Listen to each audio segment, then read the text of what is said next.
Okay, good morning, everybody, and welcome to this event, Diplomacy, the Festival della Diplomazia, about COVID-19, NATO in the age of pandemics. My name is Nicola Petrelli. I'm adjunct professor of strategic studies at Roma Tre University, Department of Political Science, and Eisenhower Defense Fellow at the NATO Defense College. And today I have the pleasure of sharing a panel with a group of distinguished scholars and experts. We will have three researchers from the NATO Defense College Research Division, Dr. Chloe Berger, Dr. Marco Zawa, and Dr. Andrea Gilli, and Professor Marilena Gala from the Department of Political Science at Roma Tre University. So what we will do today is to provide you with an outline, a portrait of the challenges that NATO will have to face in light of the changes brought about by COVID-19. As we all know, as we are all painfully aware that COVID-19 is today here to stay with us, at least for some more time, and that we know for a fact that this will deeply impact NATO's strategic environment. NATO's strategic environment on the eastern flank, on the southern flank, and more broadly in terms of economy, technology, and politics. So today, our speakers and our discussant, we will give you an overview of the act of these factors on NATO's strategic environment. So after this brief introduction, let me introduce our first speaker. First speaker is Dr. Chloe Berger, who's a research and faculty advisor at the NATO Defense College Research Division. She focuses on the MENA region and NATO's southern flank. Before joining the NATO Defense College Research Division, she had a PhD from Paris 2 University, and she worked in the risk consulting and strategic monitoring business in the Middle East. So if you are ready, Chloe, I will leave it to you. So thank you very much, Nicolo. I hope that you can hear me well. I took the liberty to use this mic in order to improve the sound. So I hope that that's better, not worse. So thank you for that. Thank you for the. Okay, so thank you for the kind words. So what I will try to do is, of course, I mean, we will start with a kind of overview of the impact of the COVID crisis on the South. So it's a bit, starting by the periphery of NATO to go after that to NATO itself. And at the end with Andrea to a much more broader overview of the impact of the crisis. So I will start with the South, as you have said. So speaking of the South, we have taken, of course, a NATO understanding of South, meaning that it's a very broad South. So it's the MENA region, ranging from, let's say, Mauritania to Pakistan. So it's by far, the let's say the largest MENA region that you can have. And so also linking those dynamics with what's going on in the South, deeper in the South in the Sahel region. So things that are interesting. So why did we start with that project with my colleague, Dr. Cynthia Saloum? It's because we just, had a look and we were monitoring what was happening in the region. And so we thought, of course, there is, in terms of number, it seems that for the moment, the MENA region is, have less cases than the Western world, generally speaking, but we were thinking of the impact, and so discussing, less number, but maybe bigger impact given the vulnerabilities of this that are inherent to this region.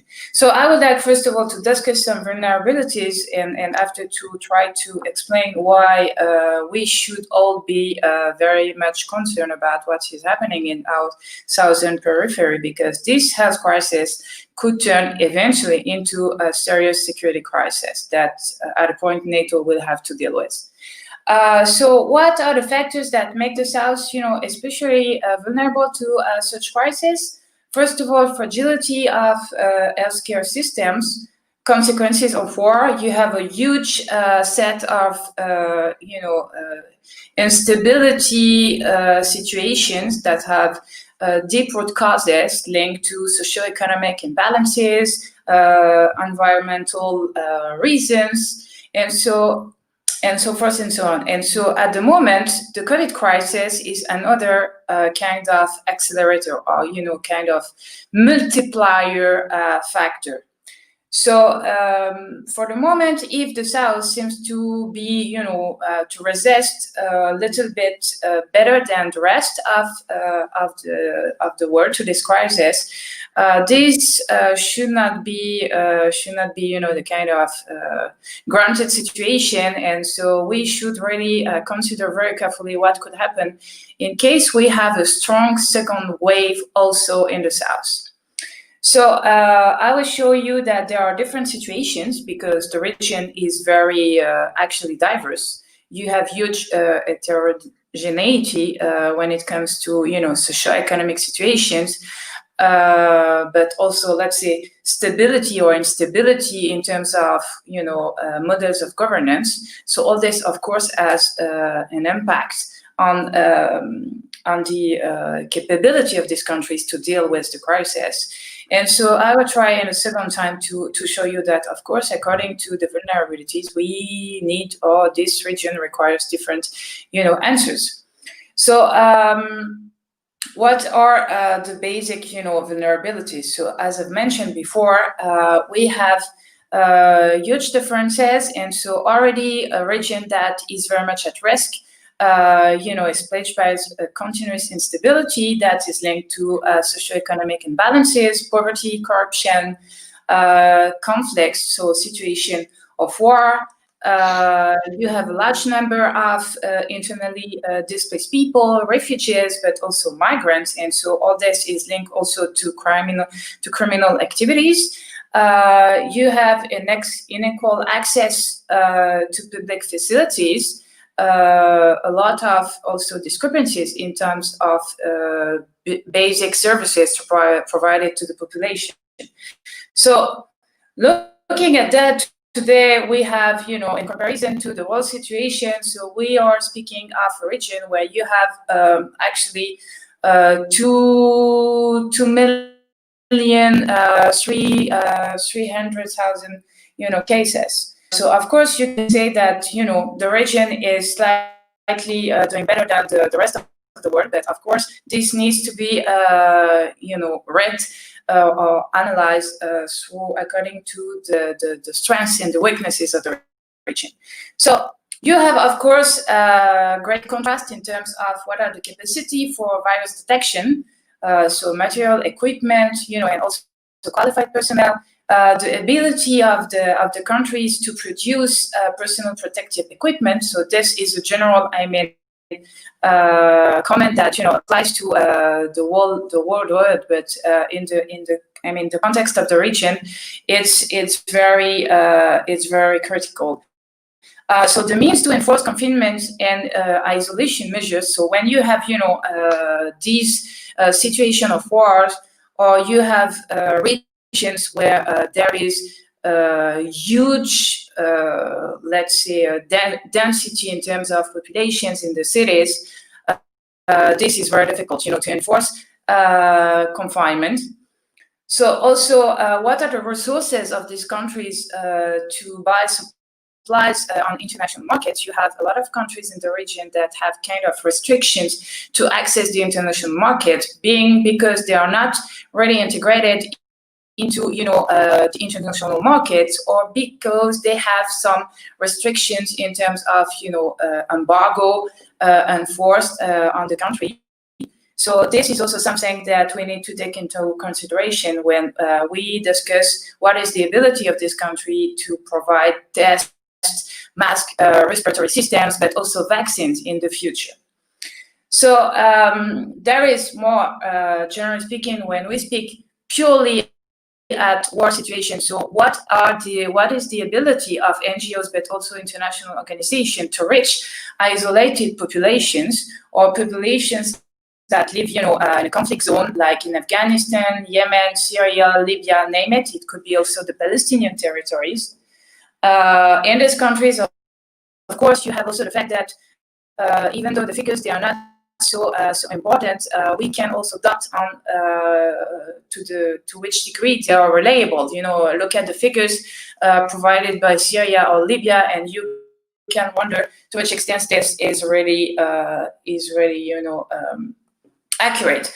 So finally, what are the direct consequences? You have also a series of indirect consequences, for the future. So we will see, like in the rest of the world, deterioration of public finances. Of course, huge impact on socioeconomic situations, especially for the rentier states, because of the oil decline, consumption, the decline of remittances, decline of tourism.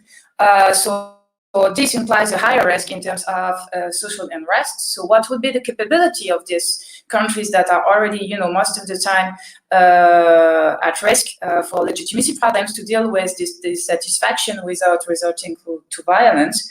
So increase in unemployment, poverty. We have already seen that, rising in the region. So all this provides kind of breeding ground for the development of violence and radicalization. So it's for that reason that we need indeed to worry. So what would be the long-term consequences on the region? In terms of socio-economic, let's say, stability, but also health problem. This is something that we need to have in mind.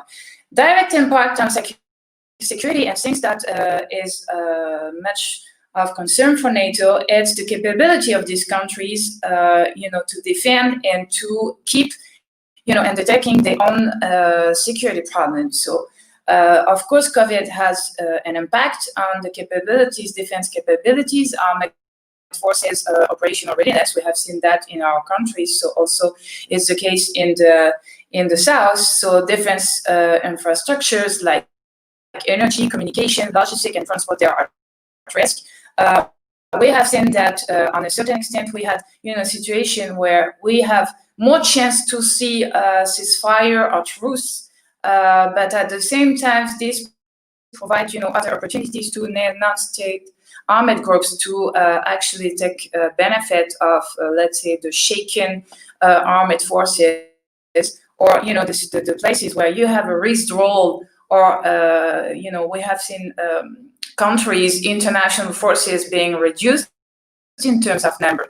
So this is also something that we need to take into consideration. So we have also, this has also an impact for socioeconomic reasons on migration and of course all the related trafficking activities.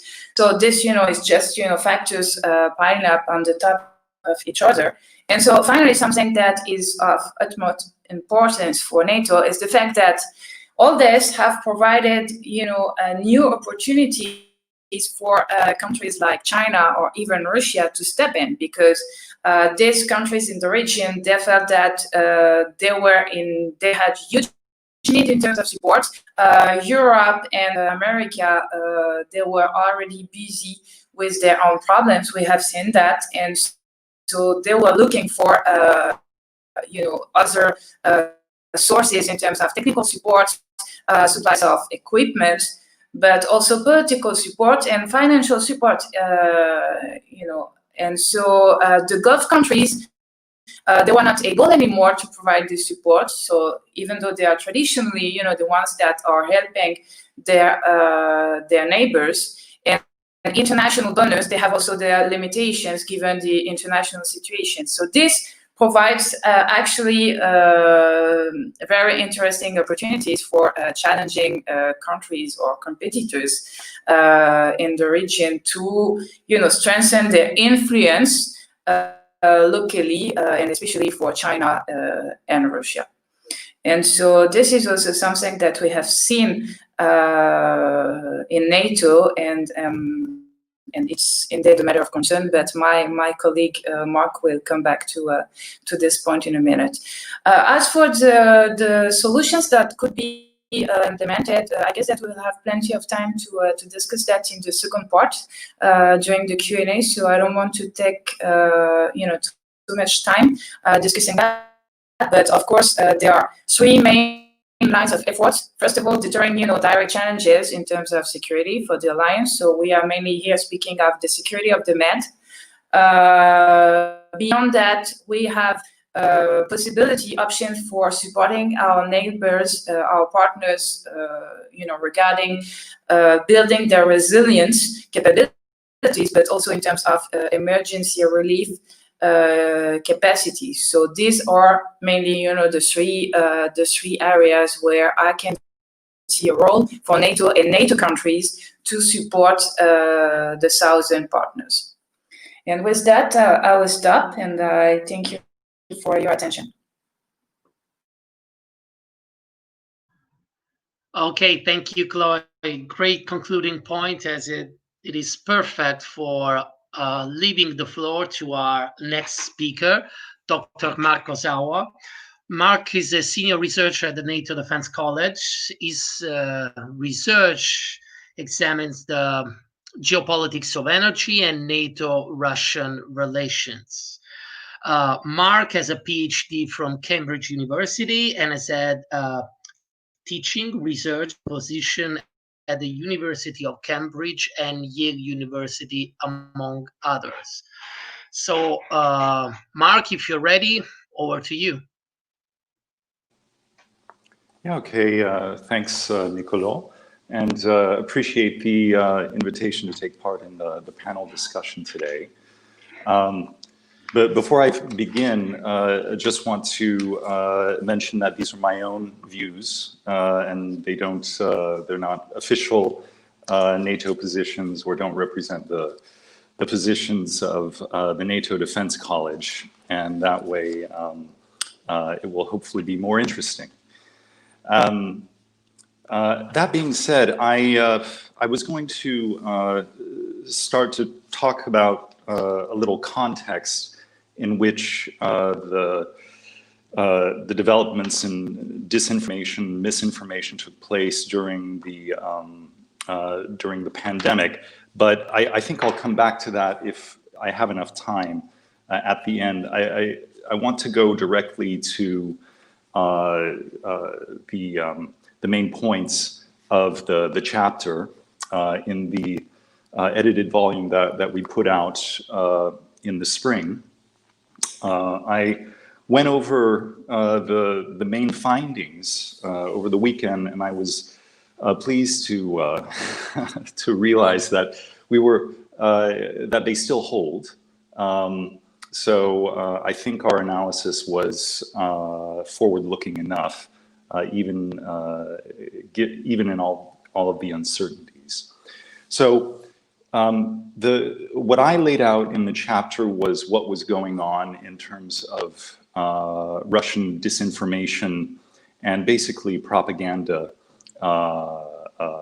measures in the midst of the first wave. And the goals of the campaign were first to sow discord and confusion generally about what was happening. Secondly, to stoke division within the alliance, to discredit member state governments, particularly the United States, and while at the same time developing positive narratives about Russia. And the way this information is put out into into an ecosystem is usually by combining it with some degree of truth to make it more difficult to dispel or discredit at first. With respect to NATO, the main narratives were that NATO is incompetent and cannot respond to the needs that the pandemic requires.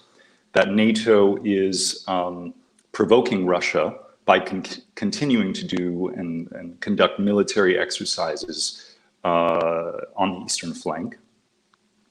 That the coronavirus is like the flu and should not be treated with much concern.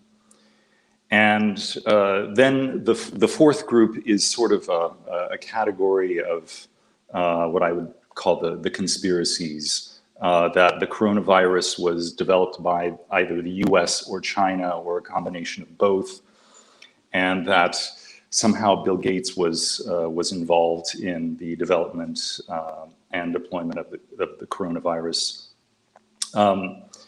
What's happened more recently is you might all be aware that Russia at the time had a very low infection rate. This was in the spring. This is not the case now. Russia is quite distracted with its own COVID crisis, so it can't promote at least one of the narratives that it did in the spring, that NATO and its member states were incompetent while Russia and China were competent actors. As Chloe mentioned, one of the things that Russia did, I would say successfully, in the first few weeks of the lockdown here in Italy was to very publicly send shipments of aid, which was used for propaganda purposes. At a time when NATO was still dealing with the first reaction to the pandemic, which was that all of the member states were sort of focusing inward within their borders to handle this locally, and NATO was still planning how it could respond. What NATO did do shortly after Russia and also China sent aid to Italy primarily for public relations purposes was first of all to dispel the disinformation by identifying the sources which were coming from Russia. NATO then provided situational awareness to its members about what was happening. And then, of course, NATO did quite effectively respond to the pandemic by acting as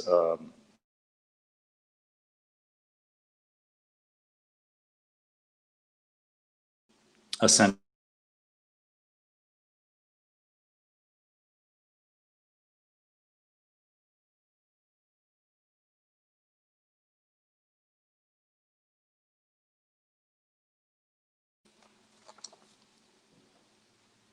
Now, I think more recently it has become clearer to NATO member states and the leaders of NATO member states about the value that NATO played during the pandemic and is playing right now, but somehow this message has not trickled down to the publics.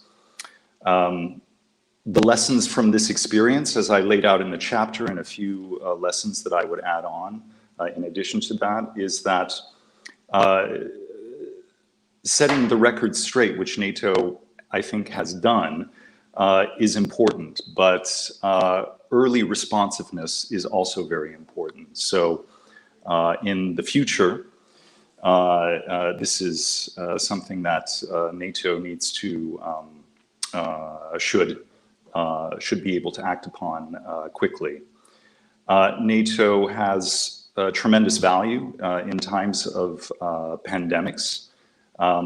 And another lesson is that the relations to the private sector for coordinating distribution of supplies is a very helpful role for NATO. There's also the need for more awareness of disinformation tactics during these times, and what are the most common narratives that target NATO. And I think, lastly, what the episode of the pandemic demonstrated is that these disinformation campaigns tend to be most effective in the early stages and the first time around. Once they've been discredited, it becomes more difficult for actors like Russia or China to continue with the same tactic of disinformation. So I think that Russia got quite a bit of value out of the first wave. Right now, that value is diminishing. So I realize that I'm running short on time. I'll leave it there and look forward to the questions. Thank you. Thank you very much, Mark, for being very precise with your time. So, okay, now we have our third speaker, who is Dr. Andrea Li. Andrea is a senior researcher at the NATO Defense College as well, and where he works on issues related to technological change and innovation. Andrea is a PhD from the European University Institute and has held visiting and postdoctoral positions in prestigious universities such as Columbia, Johns Hopkins, Stanford, and Harvard. He also worked at the European Institute for Security Studies and the US Office of Net Assessment. Andrea, I think you're ready, and I'll leave it to you. Thank you. Thank you, everyone, for being with us. It's a great honor also this year to participate to the Festival of Diplomacy, although this time only via remote connections.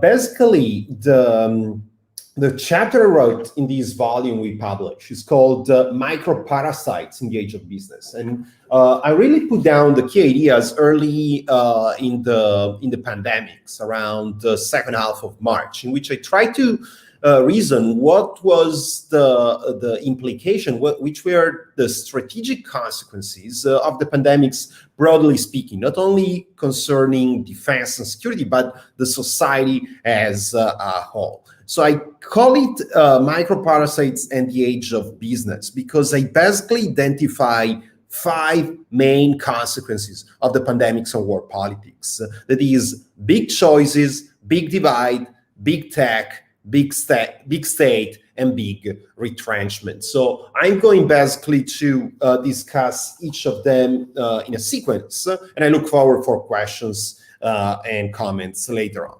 So first of all, big choices. What I mean is that the pandemics is an exogenous shock.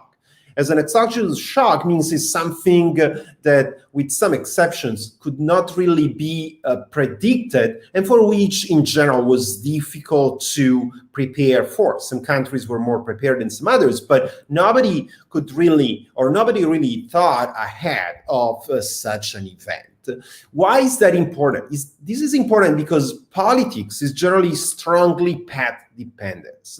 What this means that a small choice nowadays, in a moment of turbulent change, has dramatic long-term implications. Think about the choices that the United States, NATO did in the aftermath of the fall of the Soviet Union, rather than what NATO countries as well and the United States did after 9/11. These simple choices taken in the moment have long-term implications, which really shape the entire course of events. The same can be said about the pandemic. When I wrote this chapter, it was not clear yet exactly how the European stimulus package was going to be defined, and we know that this will have an impact. And so we know some changes that which have been taken on basically in every country will shape the future ahead. One, regarding NATO, definitely one aspect is that resilience has always been on the agenda, but is likely to expect that will raise in prominence in the years ahead. The second main implication of the pandemics is big divide. By big divide is that as an exogenous shock, the pandemics define brutally who wins and who loses, who falls and who flies in a way. So think about online teaching. So students all around the world is being forced to study and attend classes from home, but these depends on the capacity, on the access to an online connection, as well as to the availability, for instance, of laptops, computers, and other basically high-tech devices. We can look in different ways. The workers who have been laid off and those whose job situation is more protected. Those who have been on the front line, like medical professionals, and those working in logistics. And basically those who were pushed to stay from home. So this big divide has some implications. Think about the invention of the washing machine or the invention of anti-conceptives for the way our societies evolved. It's not impossible to think that these dynamics will really affect the societies we live in. And one key example is home office, where people for the past workers for the past several decades were used to go to the office and have their own corporate identity, so to speak. And now all this is changing, and actually they will increasingly they are going to work from home. How is this going to affect organizations, companies, social relations as well? How are people going to interact? We don't know, but these may have profound implications. And for instance, in the United States, you see many people are just going away from big cities, because if you can work from home, it's way more convenient than not to stay in a very expensive city and rather live more in the countryside, where the quality of life as well as prices are much lower. The third implication is big tech, and is related to what I was saying before about online teaching. If we travel less, if we do work from home, we're going to buy less airplane tickets. We're going to buy less probably long-term transportation means, but we're going to use more, as we do right now, cloud computing, digital platforms, laptops, and so forth. This means that the companies work in this area, big tech, are going to profit massively. Those who, for instance, the airline business, the hospitality business, are going to suffer. When I make this speculation was mid of March. Since then, the Nasdaq, which is the index of the high-tech companies, basically rose by around 70%. This means that if you put 1,000 euros, now you would have 1,700. If you put 10,000 euros, you would have 17,000. If you put 100,000 euros, now you'd have 170,000 euros. And probably this is going to last for the foreseeable future. The big challenge is that many do not really understand is that high tech, big tech, work in a different way than traditional industries. Competition is much tighter, and entering the business is very hard. So, for instance, European countries cannot easily say, let's have our own Google or our own Apple. It's much more difficult than it was to entering the car production business 50 or 100 years ago, because the entry barriers are much higher due to the fact that these are high know-how intensive industries. Europe and NATO, to some extent, from this perspective, is a particular disadvantage because more or less 90% of high-tech companies are either in the US, in North America, or in Asia. The fourth main aspect is big state. So anybody who is older than 20 years old remembers then the 90s were the age of globalization, in which there was a retrenchment of the state.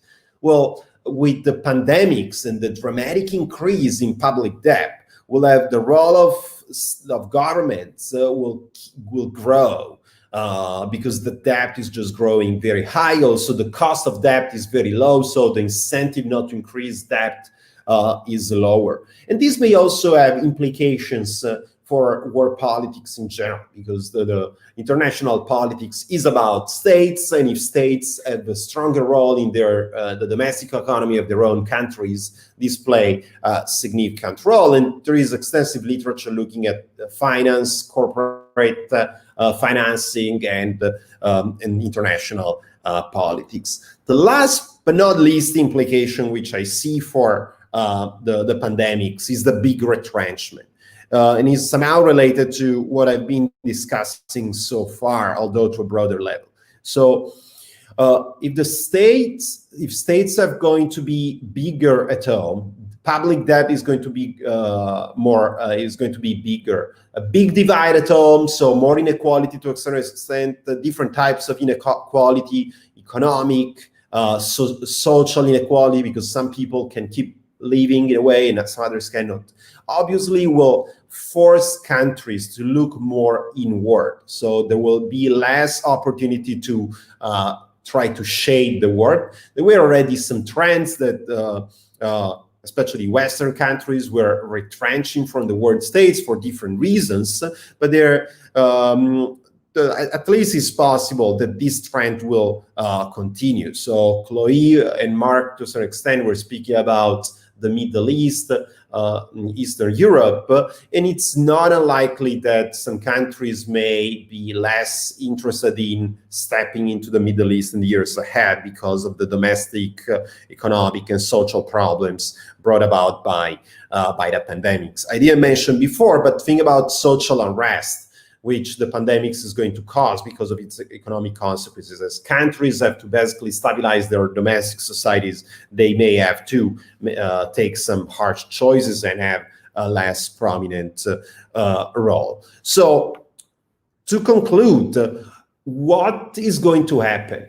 Some believe that the COVID pandemics actually is accelerating some trend. I think, and one in particular is Richard Haass, who is president of the Council on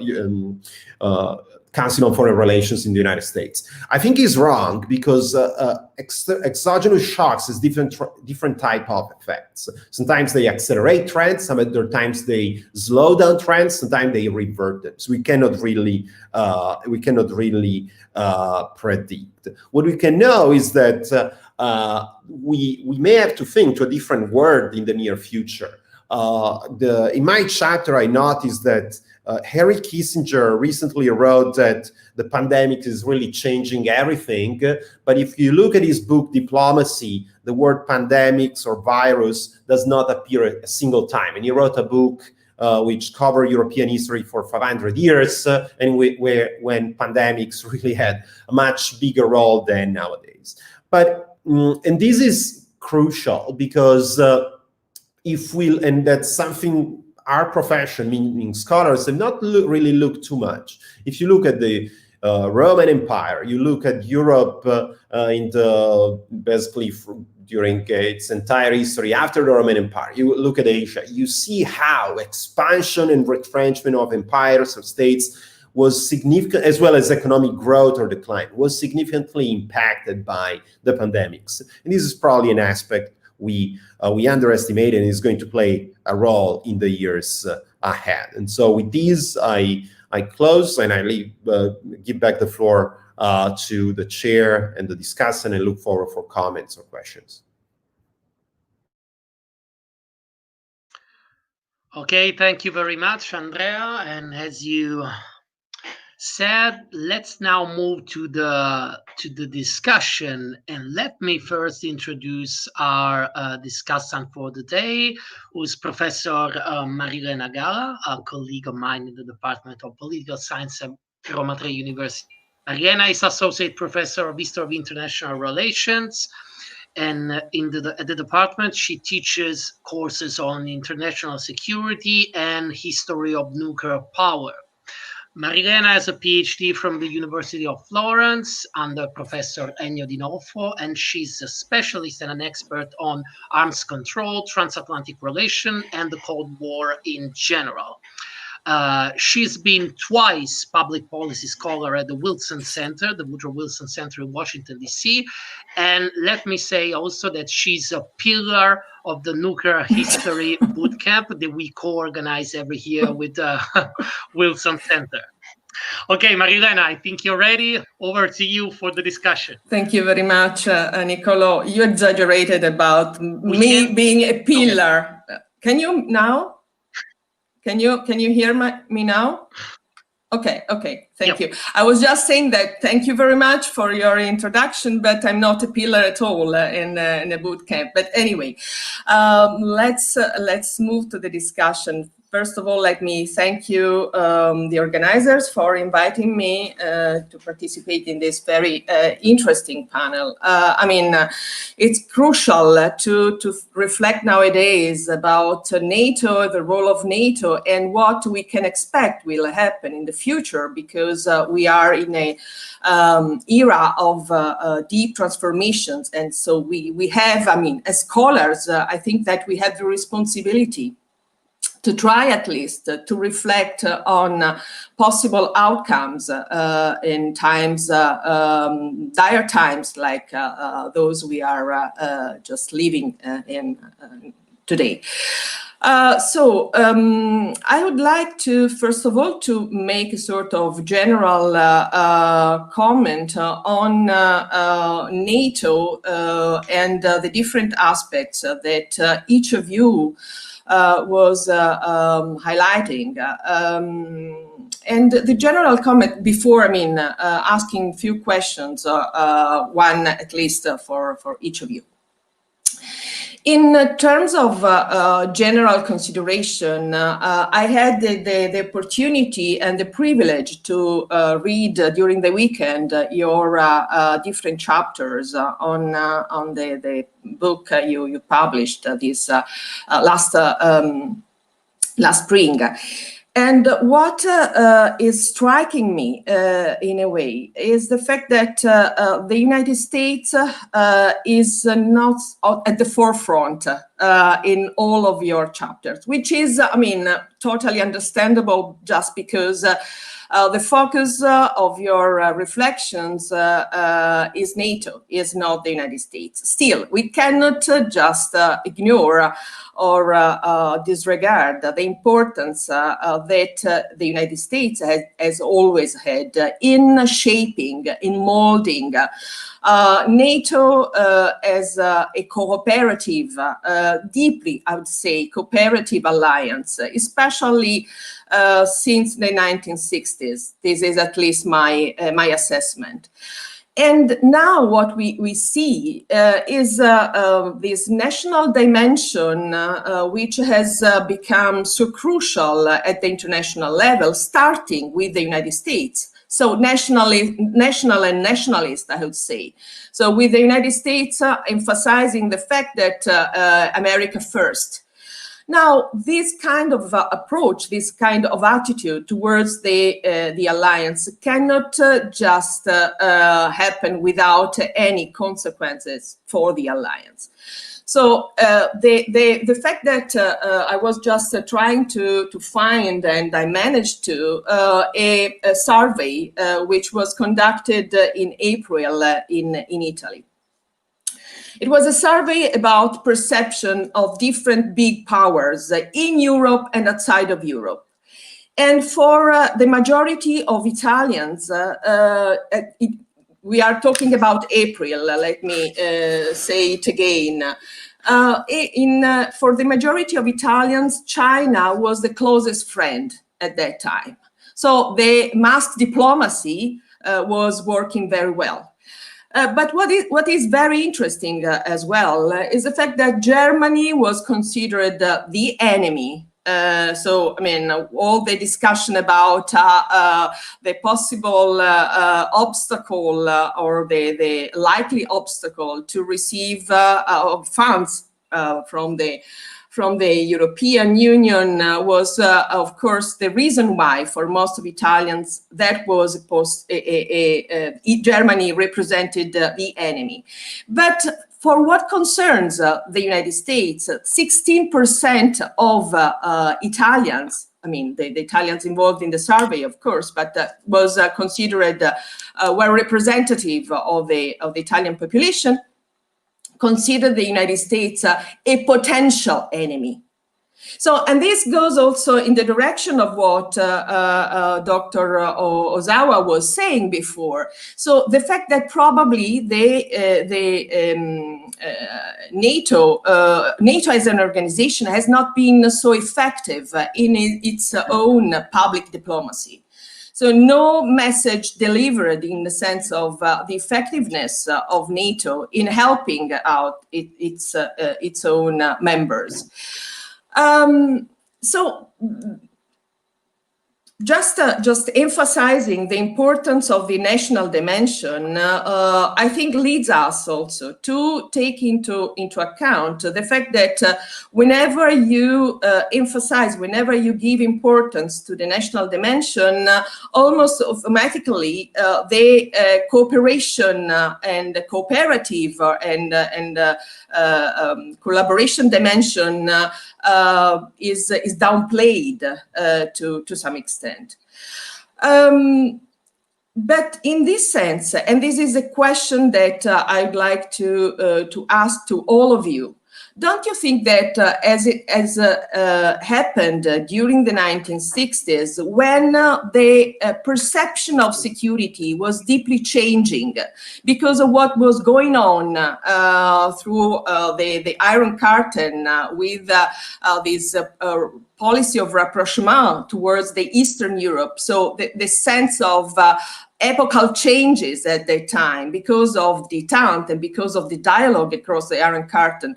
Don't you think that how it was happening at that time, now it's time, I'm not talking about today, but in the near future, it's not time to think about a reform of NATO? A NATO reform which helps can help the alliance to deal with these profound transformations. So something like Armel report, which led the United States and European allies as well to try to include in the notion of security something which was not exclusively military, but included also dialogue, included also detente in a way. And more specifically for each of you, I mean, this is a general question, but from this general question, I have more specific questions which are linked to this consideration that I was making. For Dr. Berger, all the sources of crisis that you were mentioning in your presentation and you well explain in your chapter are related to a dimension of security which we can define as human security. Don't you think that NATO has to go through a rather profound, a rather important transformation in order to be able to address this dimension? I mean, we have seen that the United Nations is not that effective, can be good at analyzing the source of the problems, but is much more slower and ineffective in devising the means for or devising the measures for addressing these problems. I don't know if NATO might turn out a better solution for delivering in that sense. And for Dr. Ozawa, the role of the United States, again, in this public presentation for what concerns NATO, don't you think that in this case, the way, the narrative that U.S. leadership has adopted over the last years has been a burden for NATO in its own self-portrait in terms of being an effective help for the single allied members. And for Dr. Gilli, you were mentioning in your last words devoted to Henry Kissinger and the fact that although he considers the current pandemic something really prominent and crucial for shaping a different world, but has never given as much, equal importance to previous pandemics. Don't you think that is also related to the fact that our world nowadays is much smaller, and interdependence is the crucial dimension we have to take into account, in spite of the retrenchment in national dimension that you well described? And I think I'll leave it here.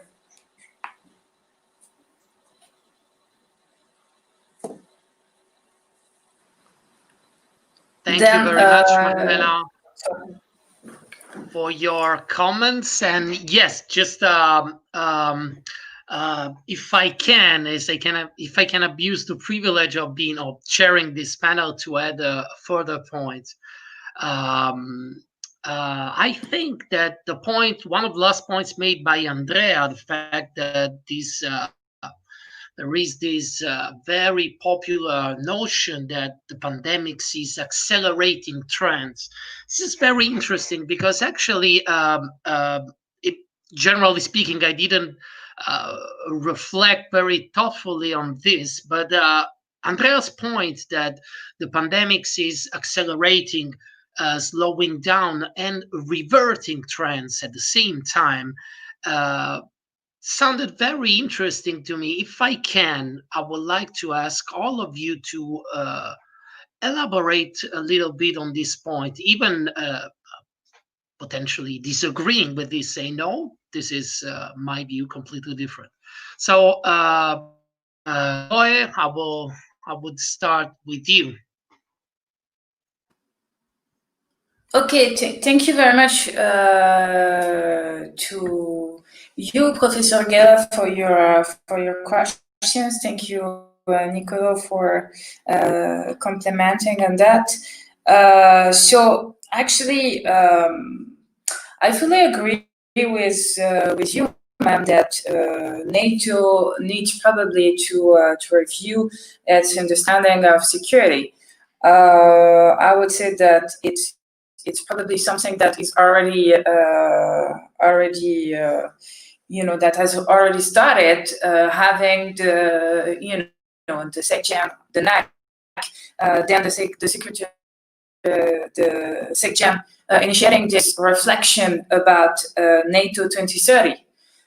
So probably it's something that beyond all the discussions about and again here I'm speaking as like my colleagues under my own only my own name, so as Chloe, beyond having beyond the discussion about NATO being brain dead, I guess that this COVID crisis has indeed put a new sense of urgency on reflecting about how to adapt the alliance to the new challenges of the time. And so, of course, that's interesting that you have put, this adaptation that have been brought to the alliance during the 60s. Personally, being French is something that we consider in kind of particular perspective. But without joking, I mean, there is already something that has changed. If you look at the sense of security, so it was mainly about military threats. After the Harman report, it's more about security, but it's still security understood with a strong military weight in that expression. And after the Cold War, it's about how we deal with crisis. So it's more about cooperative security. It's more about how we provide stability to certain region, and especially looking at the PFP. It was this idea that prosperity comes along with security / stability. And after, of course, going beyond that, 2016, the Alliance has promoted this concept of projecting stability. So we see clearly that we have shifted from an understanding of pure security to stability, which is very, very much in line with what we understand as human security. And so now the question is, and you rightly pointed out, at the issues. The problem is that, is the alliance equipped to actually address these challenges? And so when it comes to South, the question, it's a continuous debate. And obviously, the alliance is not equipped to be the first organization to address the issues beyond the purely direct security consequences of these challenges. But when we speak, for example, about migration is not per se a threat; is a challenge. Of course, it could have, it could be weaponized, and as such have security implications. But it's about implications, it's not about the challenge itself. The question is, who is equipped to deal with that? Obviously not the alliance, but the European Union. Why? Because the European Union, if we need the collective answer, and obviously we need to address these issues collectively, has all the tools, Frontex, but also, able to coordinate responses from the Ministry of Justice, Interiors, Police, etc. So that's more a kind of EU job. The problem is that when you go to South and you look at the nature of the challenges, they are most of the time linked to, let's say, a broad understanding of governance. Okay, we can put almost everything under the misgovernance umbrella. And so the question is that, does NATO have at the moment any tools to deal with that? Actually, NATO has some tools, but they are linked to a very specific area, which is security or military or defense sector reforms or interoperability. Nevertheless, even though it's as a pure NATO job, it's looked like something a bit niche. It's something that is critical to ensure the stability in the future of the region. Okay, because we could not just push back these challenges towards our partners further into the south. If we do that, we will just reinforce the burden on their shoulders, and so this will be a kind of ticking bomb that we cannot just ignore. So the question is, what can we do? First, of course, increase interoperability among the forces, support the organizations that are already deployed on the ground. And so that's why, we need to support the UN, because they are the one who have the legitimacy, okay, to act on the ground. Here goes the same idea is valid for the African Union. We can support African Union because NATO has also something that is interesting. So it's this added value, this expertise in defense capacity building, but there is also the big capabilities that other organizations, just don't have. And so in terms of, for example, if you want to support, you need to have the means, to deliver. And so airlifts, for example, or, these logistic resources, they could be something that, could be very helpful for these issues. Also, to provide security on the ground, most of the time you realize that you have a problem when you want to reach, the population in these areas, because you don't have the minimum security conditions to deploy the civilian agencies. And so here, of course, there is a kind of NATO business, providing that we have, of course, a NATO members or an agreement on that, which means that what is key at the end of the day is the political will. And so this is something that maybe not the next summit, but the summit after will have to discuss. So do we want to go further to the south? Do we want to broaden our understanding of security to go for a more, let's say, comprehensive understanding, like human security, concept? This is something that we will have to discuss eventually if we have a discussion about a new strategy concept. This could be something that we consider, but this require, of course, political agreement and political will from the NATO members. And indeed, just to answer Nicolo's question, and I've briefly mentioned that COVID crisis is not per se a problem for the region. It's just, a catalyzer, and it's just an accelerator or a multiplier, like climate change is a multiplier, because it's just that it takes everything to another scale and just, interconnect more and more issues that are already intertwined is super complicated.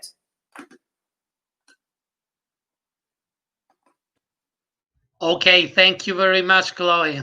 So, Mark, please. Yes, okay. Thanks, Nicolo and Marilena for the questions. Very good questions and comments. I think, your observation about the absence of the U.S. Mentioned in the chapters is right on the money. The U.S. was absent because it was, and again, these are my views, had a very limited role during this period. The U.S. was still trying to find its footing, like many of the states, trying to find its footing in the COVID crisis and develop its own domestic response to it, let alone an international response. My view of this is that this is a reflection of the leadership in the U.S. at the time, at this time. I think that a different administration probably would have had a different response, might have taken a stronger leadership role, as previous administrations have done during other pandemics, admittedly during pandemics that were not as acute as the one that we're going through now. There certainly has been historical support, bipartisan support within Congress, even during these very divisive recent years in American politics. There has been bipartisan support for Congress. So it would not have been the case that there would have been political obstacles to responding and assuming a stronger leadership role. So therefore, I think it really had to do with the current administration's view of NATO.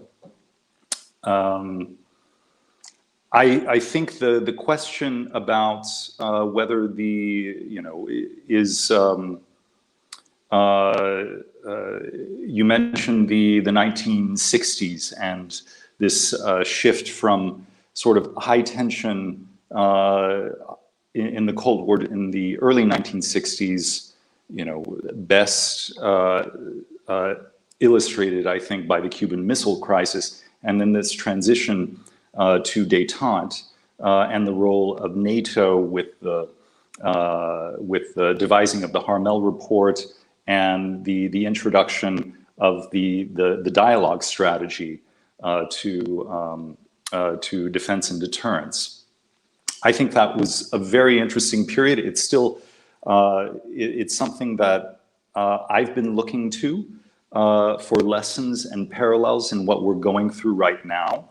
I think that there are lessons in that period,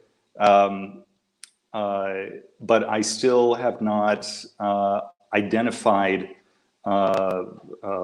clear lessons. What I think is what I've identified so far is that the period shows that there are certain cases, particularly bilateral cases, that illustrate how that transition takes place. I think part of it has to do with the evolution of public opinion over time, which creates the circumstances for politicians to change their foreign policies. And I suspect, although I have not verified this yet, I suspect that the formation of the Harmel Report, the process in which it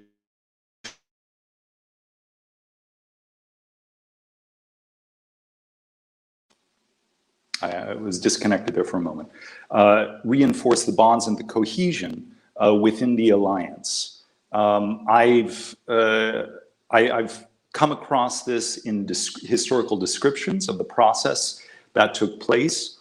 So on the one hand, there was the substance of the policy that came out of the Harmel Report, but there was also the form or the process in which it was devised.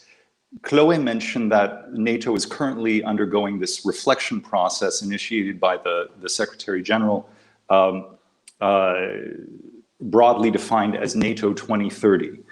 I've been looking for parallels in the process that we're going through right now. The NATO Defense College is also contributing to this process to see how it relates to the process of the Harmel Report. Particularly with respect to the expert panel, how they're interacting with each other and how they're interacting with the individual member states. So I think all of this is to say that I think that's a very interesting period. It's one that I'm studying, and I'm still not, I still haven't come to any conclusions yet. But I think it's,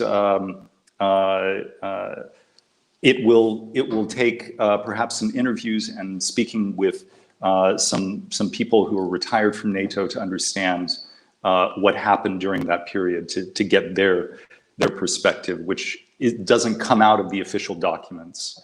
The role of the US leadership and the narrative of America first has been a burden for the US in its interactions within the alliance. Again, this is my own view. I think, yes, it has been a burden. It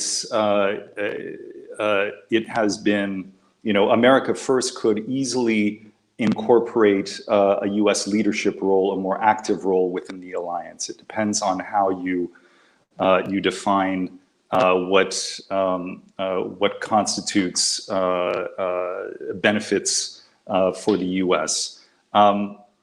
I think that the current America First policy expression has not been very coherent. The White House has been sending out mixed signals about what exactly this means. With respect to NATO, I observe sort of a tug of war between signals coming out of the White House and signals coming out of Congress. On the one hand, There are, sparks during summits involving President Trump. But on the other hand, Congress, at least for the last two summits, has passed and made public overwhelming bipartisan support for NATO, almost as I think, a signal to the White House before going into these summits.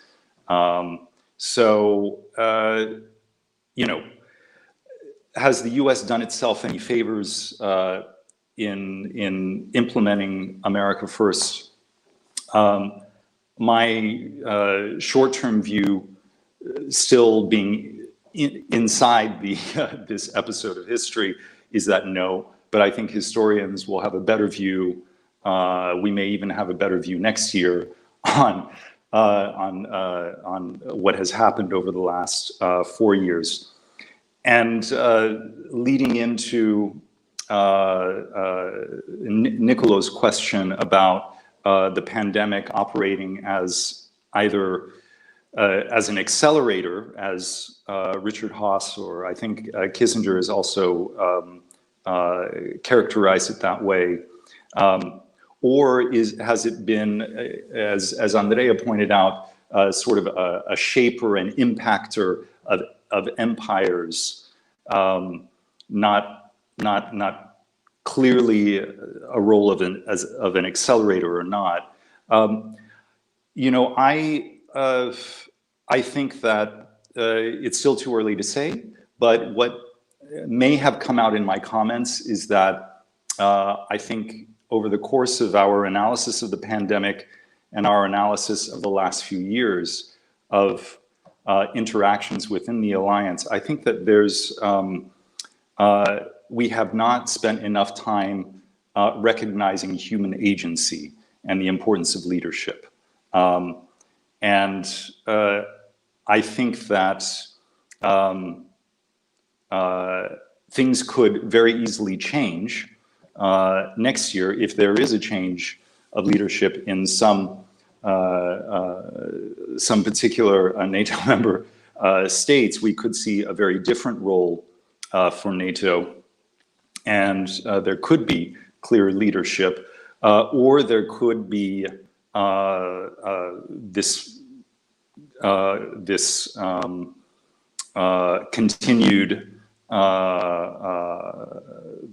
continued problems that we've been having over the last few years with some divisions, some disagreements. I do think that the expert panel and the NATO 2030 process is helping right now. It's allowing for discussions such as expanding the definition, the conceptualization of security within NATO. It's allowing for those discussions to take place. But I think that the type of substantive change that we're talking about is going to come when it's initiated by certain governments. And that's just my own view. So thanks for your questions.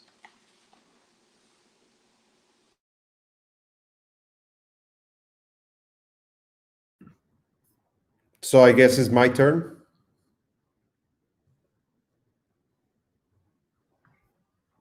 Can you hear me? Mark, I can't hear you. Okay. I can hear you, Andrea. Okay.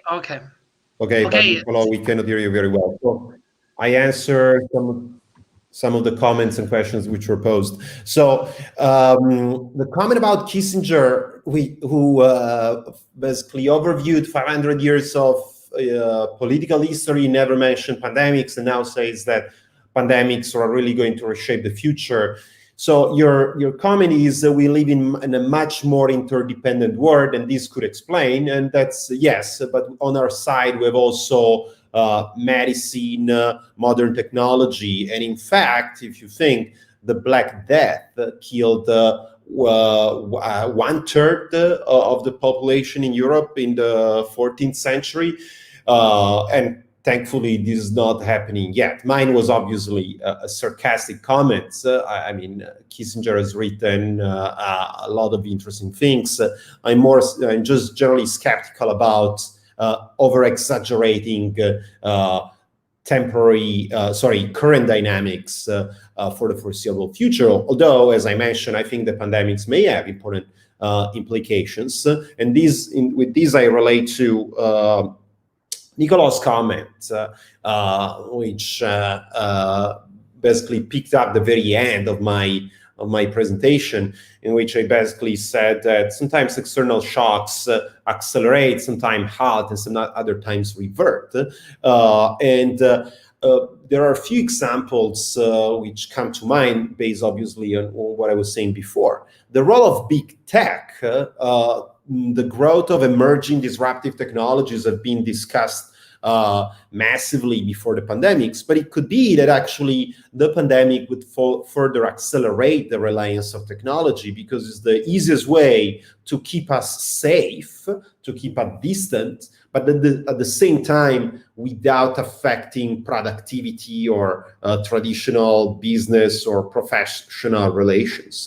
So to some extent, the 5G networks, artificial intelligence, cloud computing, and so forth are probably going to grow in importance. And I give you a hint in this respect. So 20 years ago, it took several years for a company which went public on the American Stock Exchange to reach 100 billion as market value capitalization. So several years. After Google, with Google, this shrank to a few years. A few months ago, I think like mid-September, Snowflake, which is a cloud computing software, listed, and basically as soon as it listed, it reached the 50 billion market capitalization. What does it mean? It means that really in the future, potentially the role of cloud computing, digital interactions will grow in importance.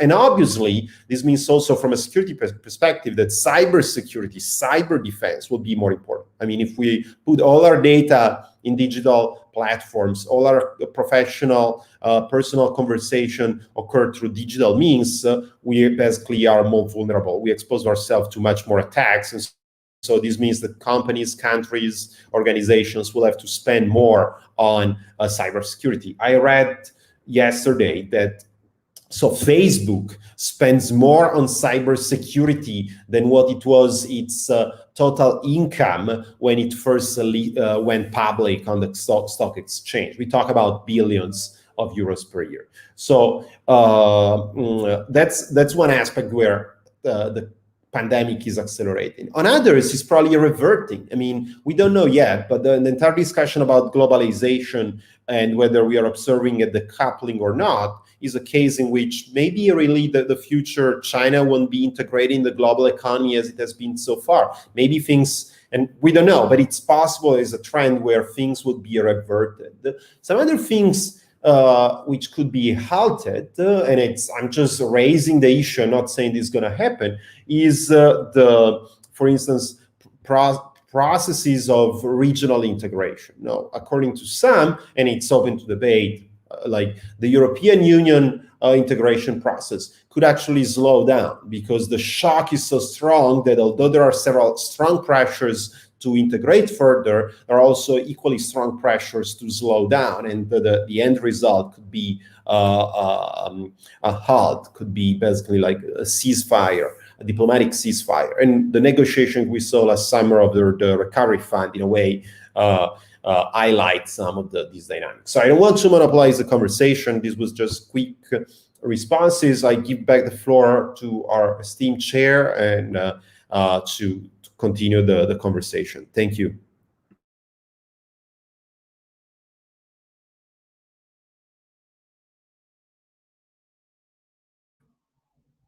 Thank you very much, Andrea, for your closing remarks. And I think that we're out of time. So what I would like to do is to thank our speakers. and our discussant for the stimulating discussion. And I hope that we provided our guests with some food for thought. Obviously, these are hard questions. Provide credible, solid answers in this moment is almost impossible. But we hope that this discussion has highlighted some points that deserve attention from scholarly policy and many other points of view. So thank you very much, all of you again. And thank you, the Diplomacy, the Festival della Diplomazia, for inviting us and organizing this panel. Thank you, Niccolò, for moderating, for chairing today. Thank you to all, both Professor Petrelli and Professor Gala. Thank you. Have a nice rest of the day. So thank you very much. Thank you to all of you, and yes. And Yes, thank you, Niccolò. Professor Gala. Mm-hmm.